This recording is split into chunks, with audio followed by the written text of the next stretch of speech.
Hi, students.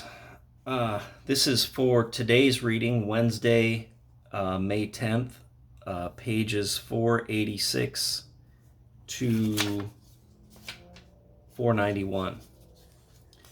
And we left off with King Priam going out into the vast plain between the city and far away down the ships on the beach. He's traveling there with his gifts to ransom the body of Hector, and Zeus has sent Hermes, the god Hermes, here known as Agrifantes, to be his guide, and so no one else can see King Priam make his way through the camp to Achilles' tent,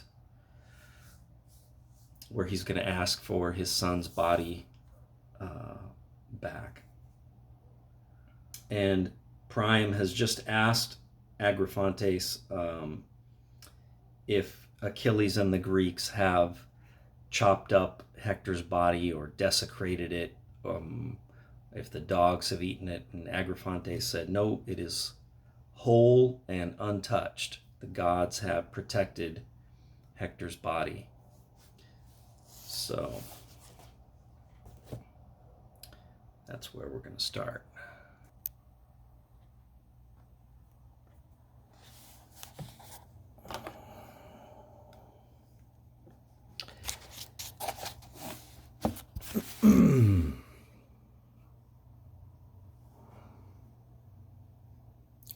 He spoke, and the old man was made joyful, and answered him, saying, My child, surely it is good to give the immortals their due gifts, because my own son, if ever I had one, never forgot in his halls the gods who live on Olympus. Therefore they remembered him even in death's stage. Come then, accept at my hands this beautiful drinking cup, and give me protection for my body, and with the gods' grace be my escort, until I make my way to the shelter of the son of Peleus.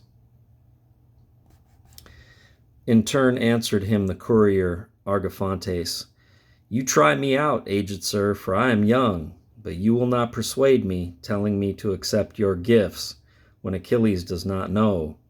I fear him at heart, and have too much reverence to rob him.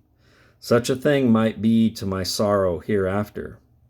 But I would be your escort and take good care of you, even till I came to glorious Argos in a fast ship or following on foot, and none would fight you because he despised your escort. The kind god spoke and sprang up behind the horses and into the chariot, and rapidly caught in his hands the lash and the guide reins, and breathed great strength into the mules and horses. Now after they had got to the fortifications about the ships and the ditch, there were sentries who had just begun to make ready their dinner. But about these the courier Argophantes drifted sleep on all, and quickly opened the gate and shoved back the door bars, and brought in Priam and the glorious gifts on the wagon.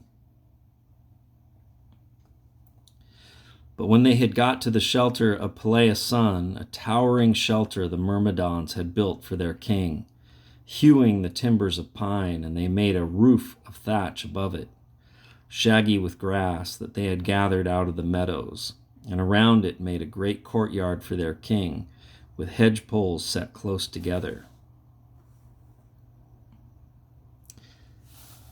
And the gate was secured by a single door piece of pine, and 3 Achaeans could ram it home in its socket, and 3 could pull back and open the huge door bar. 3 other Achaeans, that is, but Achilles all by himself could close it. At this time Hermes, the kind god, opened the gate for the old man, and brought in the glorious gifts for Peleus' son, the swift-footed, and dismounted to the ground from behind the horses, and spoke forth, Aged sir, I who came to you am a god immortal, Hermes. My father sent me down to guide and go with you. But now I am going back again, and I will not go in before the eyes of Achilles, for it would make others angry, for an immortal god so to face mortal men with favor. But go you in yourself and clasp the knees of Pelion and entreat him in the name of his father, the name of his mother, of the lovely hair, and his child, and so move the spirit within him." So Hermes spoke and went away to the height of Olympus. But Priam vaulted down to the ground from behind the horses and left Idios where he was, for he stayed behind, holding in hand the horses and mules. The old man made straight for the dwelling where Achilles, the beloved of Zeus, was sitting. He found him inside, and his companions were sitting apart, as two only. Automedon, the hero, and Alcamos, scion of Ares, were busy beside him. He had just now got through with his dinner, with eating and drinking, and the table still stood by. Tall Priam came in unseen by the other men and stood close beside him, and caught the knees of Achilles in his arms, and kissed the hands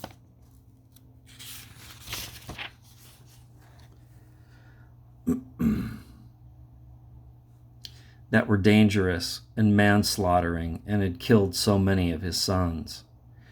As when dense disaster closes on one who has murdered a man in his own land, and he comes to the country of others, to a man of substance, and wonder seizes on those who behold him. So Achilles wondered as he looked on Priam, a godlike man, and the rest of them wondered also, and looked at each other. But now Priam spoke to him in the words of a suppliant. "Achilles, like the gods, remember your father, one who is of years like mine, and on the doorsill of sorrowful old age. They who dwell nearby encompass him and afflict him, nor is there any to defend him against the wrath, the destruction.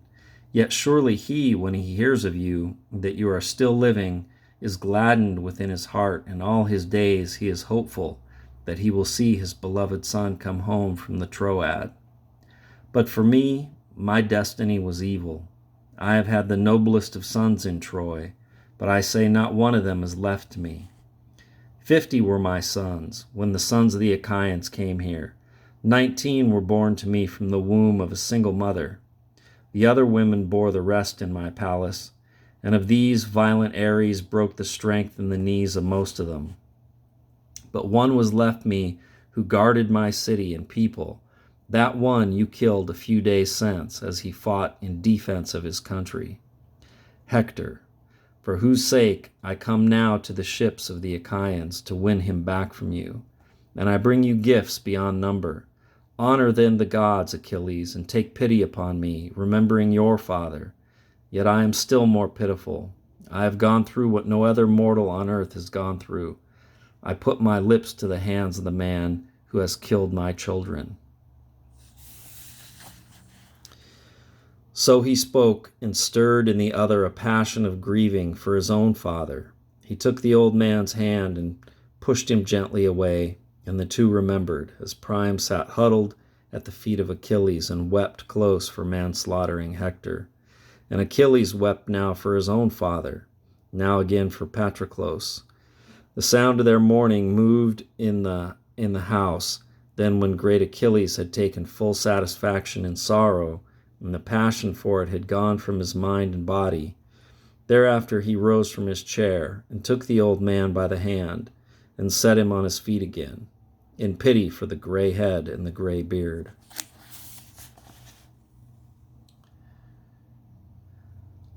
And spoke to him and addressed him in winged words. "Ah, unlucky, surely you have had much evil to endure in your spirit. How could you dare to come alone to the ships of the Achaeans, and before my eyes, when I am one who have killed in such numbers such brave sons of yours?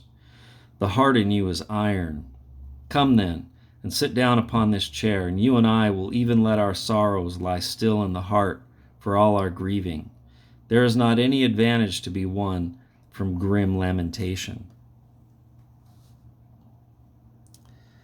Such is the way the gods spun life for unfortunate mortals, that we live in unhappiness, but the gods themselves have no sorrows. There are two urns that stand on the door-sill of Zeus. They are unlike for the gifts they bestow, an urn of evils, an urn of blessings. If Zeus, who delights in thunder, mingles these and bestows them on man, he shifts and moves now in evil, again in good fortune. But when Zeus bestows from the urn of sorrows, he makes a failure of man, and the evil hunger drives him over the shining earth, and he wanders respected neither of gods nor mortals.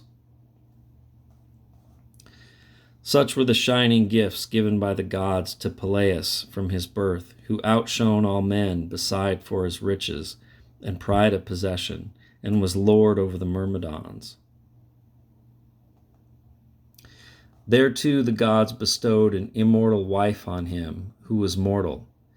But even on him the god piled evil also. There was not any generation of strong sons born to him in his great house, but a single, all untimely child he had, and I gave him no care as he grows old, since far from the land of my fathers I sit here in Troy and bring nothing but sorrow to you and your children.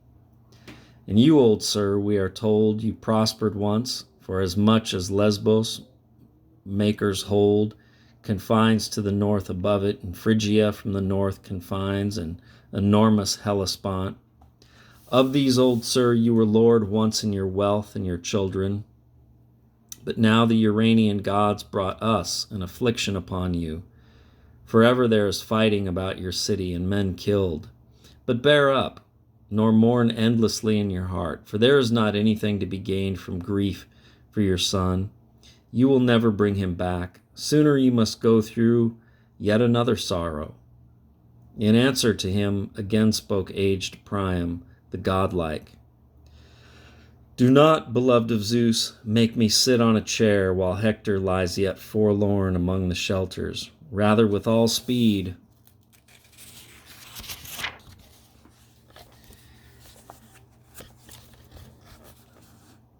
give him back, so my eyes may behold him, and accept the ransom we bring you, which is great. You may have joy of it, and go back to the land of your own fathers, since once you have permitted me to go on living myself and continue to look on the sunlight. Then, looking darkly at him, spoke swift-footed Achilles. No longer stir me up, old sir. I myself am minded to give Hector back to you. A messenger came to me from Zeus, my mother who bore me, the daughter of the sea's ancient. I know you, Priam, in my heart, and it does not escape me that some god led you to the running ships of the Achaeans. For no mortal would dare come to our encampment, not even one strong in youth. He could not get by the pickets. He could not lightly unbar the bolt that secures our gateway. Therefore you must not further make my spirit move in my sorrows, for fear, old sir, I might not let you alone in my shelter, suppliant as you are, and be guilty before the gods' orders. He spoke, and the old man was frightened, and did as he told him. The son of Peleus bounded to the door of the house like a lion, nor went alone, but the two henchmen followed attending. The hero Automedon and Alcamos, those whom Achilles honored beyond all companions after Patroclus dead. These two now set free from under the yoke the mules and the horses, and led inside the herald, the old king's crier, and gave him a chair to sit in. Then from the smooth, polished mule wagon lifted out the innumerable spoils for the head of Hector, but left inside it 2 great cloaks and a fine spun tunic to shroud the corpse in when they carried him home. Then Achilles called out to his serving maids to wash the body and anoint it all over, but take it first aside, since otherwise Priam might see his son, and in the heart's sorrow not hold in his anger at the sight, and the deep heart in Achilles be shaken to anger, that he might not kill Priam and be guilty before the gods' orders. Then when the serving maids had washed the corpse and anointed with olive oil, they threw a fair great cloak and a tunic about him, and Achilles himself lifted him and laid him on a litter, and his friends helped him lift it to the smooth polished mule wagon. He groaned then and called by name on his beloved companion. Be not angry with me, Patroclus, if you discover, though you be in the house of Hades, that I give back great Hector to his loved father, for the ransom he gave me was not unworthy. I will give you your share of the spoils, as much as is fitting.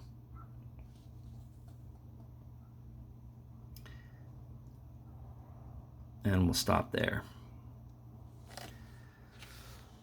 And tomorrow we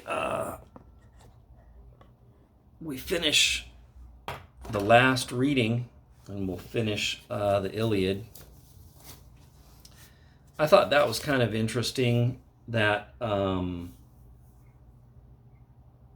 so what Achilles is going to do, that last bit where he talks to Patroclus even though he's dead, and because he promised he would never give Hector back, but he's going to do that. So part of the ransom he is going to burn as kind of a gift, to Patroclus.